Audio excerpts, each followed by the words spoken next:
Radio Gabon Direct. Il faut un état de droit. Il faut que nous revenions aux fondamentaux. Il faut que nous revenions à l'essentiel. Il faut que nous sortions, bien évidemment, des débats stériles d'individus, de personnes, pour que nous nous posions enfin de vraies questions. Peu importe à l'encontre de qui ces questions sont. Il faut que nous sortions des camps. Quand le Gabonais aura le courage de faire ce qu'Alain-Claude Bilibiza a fait, peut-être là, nous commencerions à nous poser de vraies questions. Et plus nous poserions de vraies questions, plus nous nous apporterons des vraies solutions. Alain-Claude Bilibiza a dit quelque chose qui m'intéresse. Et surtout, que nous devons tous avoir en partage et que nous devons tous, bien évidemment, observer.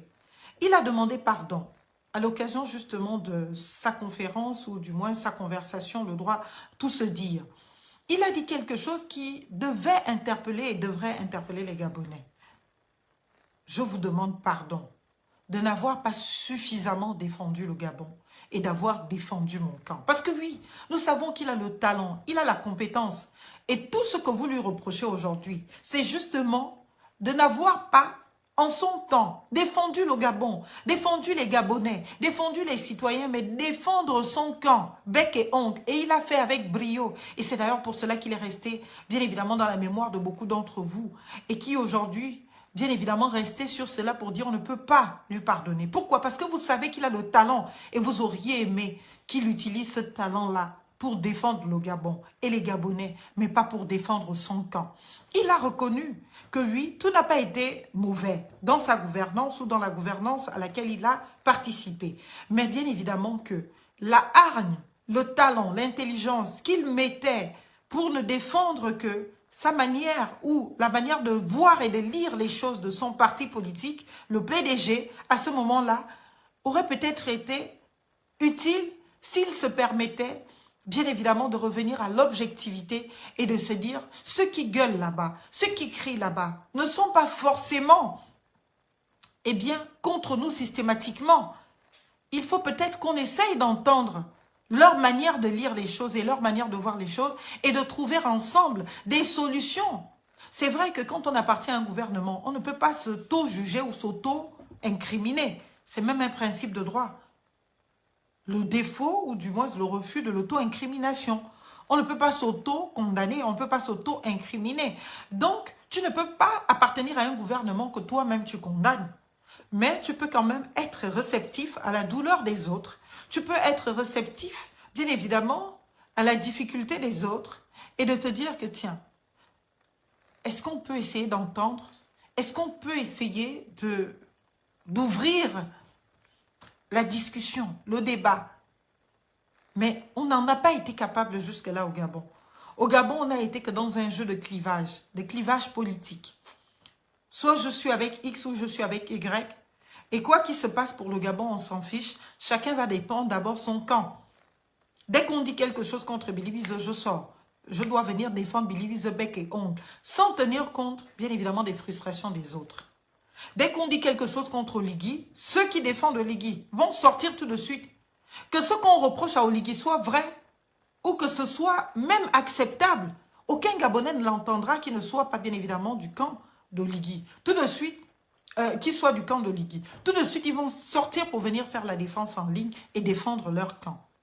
Je pense que c'est un appel à la responsabilité, à la conscience que Alain-Claude nous a fait, par son mea culpa, de dire que oui, avec la réflexion et la lucidité que le temps que j'ai eu après ce coup d'État m'impose, je me rends compte que finalement, oui, tout ce qui m'est reproché, c'est vrai que intellectuellement, je peux m'en départir et il aura raison. Intellectuellement, Alain-Claude Bilibiza peut dire qu'il n'est pas responsable de tout ça. Il peut dire absolument que, bien évidemment, c'est pas sa faute si dans le camp d'en face, il n'y a pas eu des gens aussi compétents que lui pour monter au créneau et pour établir ou imposer leur vérité. Lui, il a brillé par son talent. Intellectuellement, il peut dire que, bien évidemment, il appartenait à un gouvernement duquel il devait être solidaire, dont il n'avait pas à venir condamner ce gouvernement. Et que les condamnations, naturellement, dans un gouvernement, se font en conseil de ministres. Et les conseils de ministres sont, en réalité, bien évidemment, les délibérations sont secrètes. Ce ne sont pas des délibérations qu'on fait publiquement. On va dire qu'Alain-Claude Bilibiza a voté oui pour l'homosexualité ou il a voté non pour l'homosexualité, ce sont les autres. Donc, il y a ce que l'on appelle le principe de collégialité. Et il y a donc la responsabilité collégiale de tous les membres du gouvernement. Et c'est ce qui est retenu en Conseil de ministres, qui est retenu comme étant avoir été la décision de chaque membre pris individuellement de ce gouvernement. C'est pour cela qu'on dit qu'un ministre, ça ne boude pas. Une personne nommée, ça ne boude pas. Soit tu appartiens à un gouvernement, tu acceptes d'être aussi responsable du chaos causé par ce gouvernement, soit tu démissionnes. Tu ne peux pas être dans un gouvernement et devenir l'activiste contre ce gouvernement. Si tu n'arrives pas à peser suffisamment de tout ton poids pour changer le cours des choses, pour influencer, bien évidemment, de par ta lecture des choses, de la situation sur, eh bien, la décision du plus grand nombre, eh bien, tu n'y trouves plus ton compte, tu t'en vas. C'est vrai que beaucoup de nos compatriotes, en l'occurrence Billy Wieseux, l'a toujours dit que peut-être lui, il a pensé qu'en étant à l'intérieur, les petites victoires qu'il avait pour l'intérêt supérieur de la nation l'amenaient à se dire il vaut mieux être là et avoir ces petites victoires que de totalement sortir et laisser ces gens faire tout et n'importe quoi où personne ne serait même plus en capacité, ne serait-ce que même dans cet ordre strictement privé, eh bien d'apporter la petite contradiction. Donc, le temps qu'il a eu pour ce coup d'État, lui a permis cette lucidité de se dire, tiens, tout ce que les Gabonais me reprochent n'est pas forcément à jeter à la poubelle. Même si intellectuellement, on peut se battre contre ça.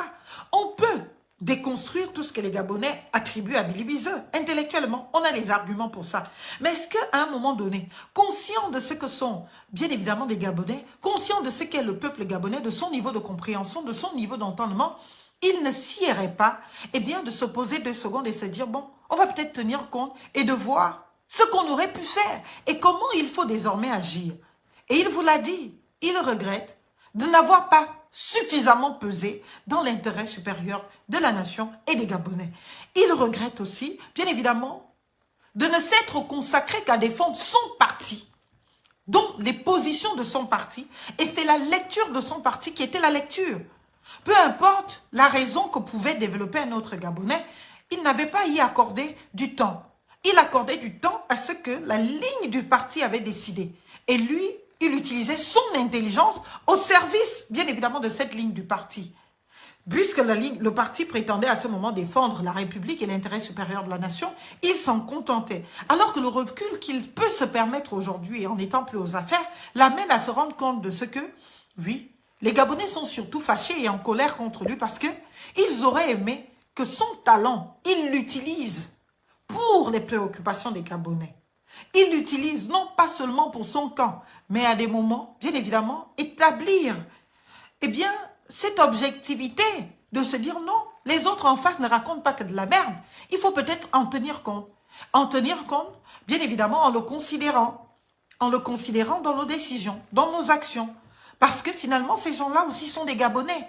Donc, si lui, il a commis cette erreur, pourquoi? Et qu'il a avoué publiquement que oui, c'est peut-être là le problème. Pourquoi nous autres ne devrions pas nous servir de cette lecture de M. Alain-Claude Billy Wieseux pour nous poser enfin de vraies questions et de se dire aujourd'hui, nous aussi, nous allons continuer à commettre la même bêtise que nous lui reprochons aujourd'hui. Nous aussi, nous allons continuer avec le même comportement que nous lui reprochons aujourd'hui. C'est-à-dire d'être dans des combats de camp et pas dans le combat du Gabon éternel pour lequel tous nous devrions nous battre. Et pas dans le camp de la construction de notre pays. Et pas dans le camp de la construction de notre édifice commun. Et pas dans le camp, bien évidemment, de la restauration de notre pays qui a besoin, bien évidemment, de se restaurer dans sa dignité, dans son effectivité. Parce que notre pays, c'est comme s'il est devenu qu'un beau mirage. Il n'existe pas factuellement. Les choses n'existent pas. Mais tout le temps, nous consacrons de l'énergie à être dans des combats de camp. On a reproché à Alain-Claude Billy Wieseux d'avoir utilisé son talent que pour son camp. Parce que ça, au moins, vous tous vous êtes d'accord qu'il est talentueux. Mais ce que vous auriez voulu, c'est que ce talent, il l'utilise aussi pour vous. C'est-à-dire pour vos lectures. Pour les lectures qui n'étaient pas celles du PDG. Mais aujourd'hui, pourquoi? Après qu'il l'ait reconnu publiquement, nous ne nous saisissons pas de cette opportunité qui nous donne, nous aussi, de nous imposer, bien évidemment, de nous imposer la lucidité de se dire, attends, nous aussi, on va continuer comme ceux d'hier, entre les combats de les pro-Billy Wieseux et les pro-Oligui. On laisse les vrais sujets, On va rentrer dans les combats de personnes. Billy Wiz est allé en prison. Billy Wiz n'est pas... Si lui-même ne veut pas venir vous répondre, oui, Billy Wiz a été en prison. Et la prison n'est pas éliminatrice à une candidature.